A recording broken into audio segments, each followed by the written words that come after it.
Telangana commercial tax non gazetted officer central association की जानिब से डायरी और कैलेंडर की रस्में इजराई अमल में आई। इसमें मजलिस इत्तेहादुल मुस्लिमीन के एमएलसी अमीनुल हसन जाफरी, देवी प्रसाद राव, इटया राजेंद्र, श्रीनिवास गौड़, बीजेपी के साबिका एमएलए लक्ष्मण के अलावा लोगों की कसीर तादाद मौजूद थी।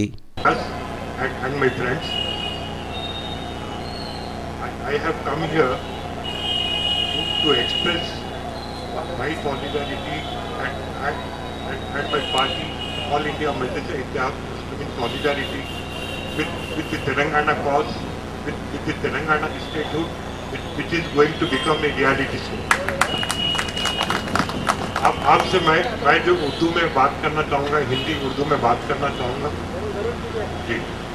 तो ये है कि जब से तेलंगाना का जो मूवमेंट शुरू हुआ उसी टाइम से हम ये कहते आ रहे हैं कि अगर जब भी तेलंगाना स्टेट बनेगा तो वो हैदराबाद उसी का हिस्सा रहेगा और वो यूनियन टेरिटरी स्टेटस हमारे को कबूल नहीं है। ये हम शुरू से बोलते आ रहे हैं और जब वो कांग्रेस वर्किंग कमेटी और जो यूपीए जब अपना डिसीजन अनाउंस करे उसके इमीडिएट बाद आप ये देख रहे हैं कि सीमांध्र के जो लीडर्स हैं, जो पॉलिटिकल पार्टीज हैं, उन्होंने जो छह डिमांड्स करे, छह जो मेन डिमांड्स करे, तो उनका जो पहला डिमांड ये था कि आप हैदराबाद को यूनियन टेरिटरी बनाना, और उनका दूसरा डिमांड ये था कि हैदराबाद का लैंड ऑर्डर जो सेंट्रल गवर्नमेंट के तहत, गवर्नर के तहत रहना, और उसके साथ साथ वो जो ये भी चाहते थे कि अर्बन एडमिनिस्ट्रेशन और रेवेन्यू एडमिनिस्ट्रेशन और हायर एजुकेशन एडमिनिस्ट्रेशन और हेल्थ केयर एडमिनिस्ट्रेशन हैदराबाद का वो भी सेंटर के तहत रहना। तो उनका जो है ये डिमांड था कि आप हैदराबाद को कॉमन कैपिटल बनाइए, आप हैदराबाद को यूनियन टेरिटरी बनाइए, और इसके साथ साथ जो यूनियन टेरिटरी या कॉमन कैपिटल का एरिया जो रहेगा वो जो Hyderabad metropolitan development authority area रहेगा, HMD एरिया रहेगा। तो जब वो जो ग्रुप ऑफ मिनिस्टर्स फॉर्म हुआ तो जो हमारे तरफ से, पार्टी की तरफ से, MIF के तरफ से हम ये पूरे 6 के 6 डिमांड्स का बहुत स्ट्रांगली जो है हम अपोज किए, और उसके नतीजे में आप जब तेलंगाना दे रहे हैं तो कॉमन कैपिटल की जरूरत नहीं है। हम वो जो जब ये कांग्रेस वर्किंग कमेटी का जब अनाउंसमेंट आया उसके बाद ही हम ये बोले कि आप ये कॉमन कैपिटल का फॉर्मुलेशन जो रखे हैं, अब या तेलंगाना के साथ साथ ये कॉमन कैपिटल रह नहीं सकता, तो आपको खालिस तेलंगाना देना पड़ेगा और हैदराबाद उसका अटूट हिस्सा रहेगा, उसके ऊपर जो किसी किस्म के पाबंदियां नहीं होना चाहिए।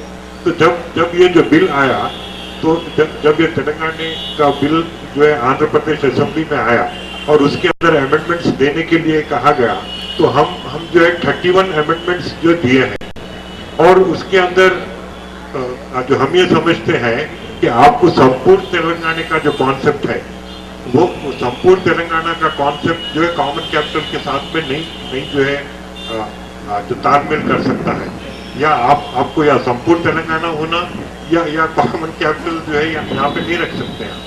तो उसके लिए हम जो है कॉमन कैपिटल को अपोज किए हैं, और हम ये बोले हैं कि कॉमन कैपिटल जो 10 साल के लिए आप जो बोले हैं वो हमको मंजूर नहीं है, और जो कॉमन कैपिटल के लिए आपको greater Hyderabad municipal corporation area की जरूरत नहीं है।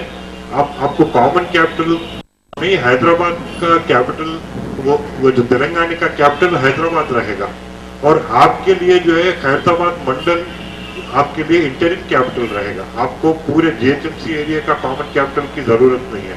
और जो दूसरी चीज हम ये बताएं कि आप जो कॉमन गवर्नर की बात कर रहे हैं, आपको कोई भी बड़े स्टेट के अंदर जो 2 स्टेट्स का एक गवर्नर नहीं है, और जहाँ पे यहाँ पे जो तनाजे के साथ और जो है कुछ बिकरिंग चल रहे हैं, उसके बाद जब ये 2 स्टेट्स तश्कील देंगे तो आप कॉमन गवर्नर रखना जो सरासर जो गलत बात है कि जो दूसरे लोग जो है वो इन्फ्लुएंशियल है, वो इन्फ्लुएंस कर सकते हैं, और वो जो कॉमन गवर्नर अगर रहे तो वो तेलंगाना के साथ इंसाफ नहीं कर सकता। तो इसके लिए हम ये बोले हैं कि कॉमन गवर्नर का भी कॉन्सेप्ट आपका गलत है, और ये कॉमन कैपिटल का भी कॉन्सेप्ट आपका हमको कबूल नहीं है।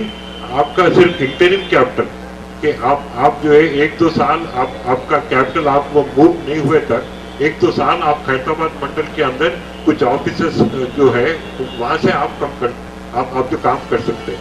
और जो कॉमन कैपिटल की आप जब बात कर रहे हैं तो जो कैसा रहेगा कि अगर वो जो साइक्लोन अगर जो है आपको कोस्टल आंध्रा जो क्या बोलेंगे कि मॉनिटरिंग करता है तो कैसी बात रहेगी। तो ऐसा जो है हम ये समझते हैं कि कॉमन कैपिटल सरासर नहीं होना चाहिए।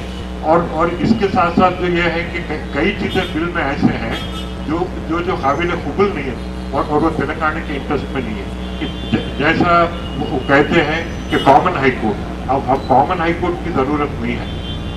आप जब जो है आप स्टेट को डिवाइड कर रहे हैं, स्टेट को बाइफरकेट कर रहे हैं, तो आप साथ का साथ जो है हाई कोर्ट को भी बाइफरकेट कीजिए। और जो दूसरी चीज़ ये है कि आपको जैसा एपी पब्लिक सर्विस कमीशन है वो आंध्र स्टेट को दे देना चाहते हैं। और जो तेलंगाना को जो ये कहते हैं कि आपको यूनियन पब्लिक सर्विस कमीशन जो कुछ अर्से के लिए आपका रिक्रूटमेंट करेगा, उसके बाद तेलंगाना का पब्लिक सर्विस कमीशन बनाना चाहते हैं। तो हम ये कहते हैं कि आप इमीडिएट जो है तेलंगाना पब्लिक सर्विस कमीशन को भी तश्कील दीजिए। और जो दूसरी बात ये है कि हाईकोर्ट की आप जब बात करते हैं तो कॉन्स्टिट्यूशन की बात कर रहा हूँ मैं, बिल्डिंग की नहीं। तो आपको मौजूदा हाईकोर्ट तेलंगाना को दिया जाएगा और आंध्रा नया हाईकोर्ट। तो इसका मतलब ये है कि आपको ये प्रेजेंट हाईकोर्ट में जो 26 जो जजेस आंध्रा के हैं और आपको 7 जजेस तेलंगाना के हैं, तो आपको जो है आपको ये पुराना हाईकोर्ट अगर दिया जाता है तो आपको विरसे में वो पूरे जजेस आ जाएंगे, पूरा स्टाफ आ जाएगा। तो हम ये कहते हैं कि तेलंगाना के लिए आप नया हाईकोर्ट तश्कील दीजिए और ये पुराना हाईकोर्ट है आप इसको ले लेके चले जाइए। बिल्डिंग तो हमारी है, निजाम की बनाई हुई है। तो आपका हाईकोर्ट आप नया वो पुराना हाईकोर्ट आपका लेके चले जाइए। और जो है एक ये जो बुनियादी डिमांड उन लोगों का ये भी रहा है कि हैदराबाद के बगैर सीम आंध्रा का सर्वाइवल नहीं हो सकता। और उसके लिए जो उन लोगों का क्लेम ये था कि रेवेन्यू शेयरिंग का।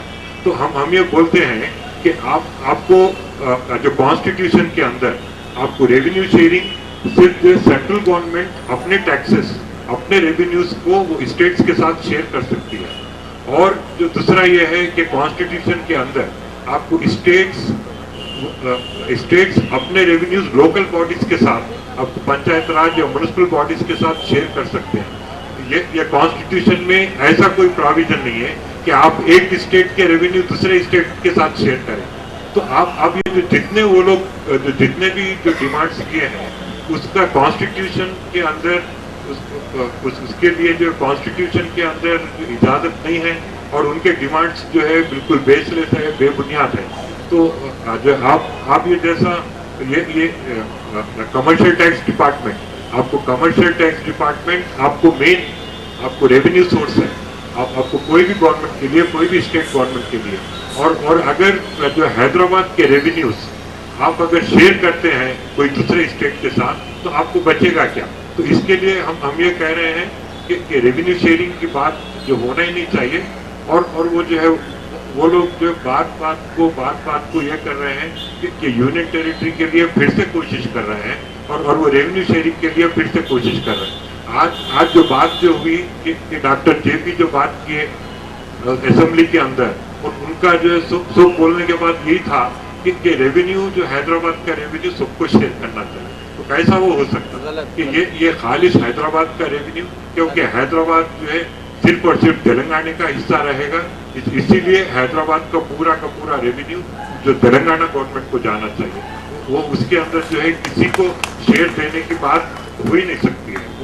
और इसी तरीके से जो एसेट्स और वो लायबिलिटीज के बारे में भी और जो पेंशन के बारे में ऐसे कई ऐसे जो चीज़ें हैं जो बिल के अंदर आपको जो है 108 उसके क्लॉजेस है बिल के अंदर।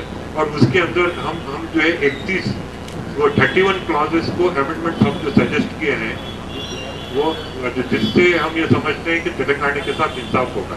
अगर वो चीज़ों का अमेंडमेंट आप अगर नहीं लाए और जो मौजूदा हालत में आप अगर बिल लाए तो उससे तेलंगाना को फायदा नहीं होगा।